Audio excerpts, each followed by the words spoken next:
Est-ce que vous pouvez expliquer un petit peu quel est le gros problème pour un patron ambulancier aujourd'hui? Aujourd'hui, le gros problème, c'est de boucler les fins de mois, de payer les charges, de payer correctement ses salariés, de payer les traites de ces ambulances qui coûtent très très cher, de pouvoir arriver à faire face financière à ces entreprises avec toutes les hausses qui nous tombent dessus et aucune compensation d'un autre côté. Bien, je pense que les ambulanciers, d'abord, c'est une profession où il y a des salariés. Donc aujourd'hui, la contribution, c'est que nous ne gérons pas aujourd'hui un cabinet médical comme nous gérons une entreprise d'ambulance avec des salariés, avec ses charges, avec tous les éléments qui incombent de la direction d'une entreprise. Et qu'est-ce que vous demandez au ministère de la Santé aujourd'hui ?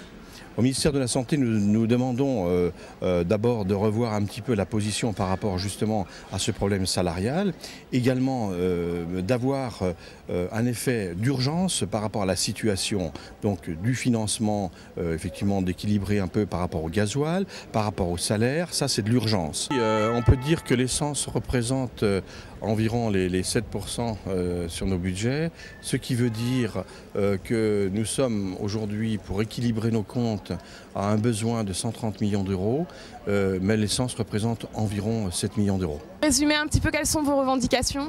Les revendications actuellement, c'est tout ce qui est en train de changer au niveau du taxi, le prix du carburant évidemment, puisqu'on nous a supprimé la détaxe l'année dernière, soi-disant à cause de Bruxelles. Et nous avons un carburant qui a, moi personnellement, j'ai 20 € de plus par plein. Donc vous mettez à peu près 6-7 pleins par mois. Vous voyez un peu ce que ça peut donner au niveau du chiffre d'affaires. Or, tout le monde se défausse sur Bruxelles. Mais la TIPP, c'est une taxe française, c'est pas une taxe bruxelloise. On va sortir des nouvelles comme quoi on voudrait nous remettre 4000 taxis.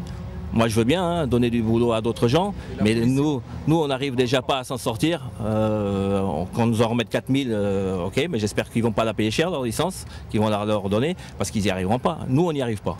Pourquoi avoir choisi Bercy pour manifester ? Alors nous avons choisi Bercy car c'est le ministre des Finances et c'est lui qui doit nous donner une réponse sur la compensation de la détaxe qu'il nous a supprimée en début d'année. La détaxe qui correspond à 1600 € qu'on ne nous donne plus, donc c'est perdu pour les chauffeurs. Et ça correspondait en fait au congé payé des chauffeurs de taxi qui aujourd'hui se trouvent sans cette détaxe et avec l'augmentation excessive des carburants. On a fait un cadeau aux patrons du taxi de plus de 100 millions d'euros en leur offrant des licences gratuites que les chauffeurs, eux, doivent payer, s'endetter sur 10 ans pour pouvoir exercer leur métier.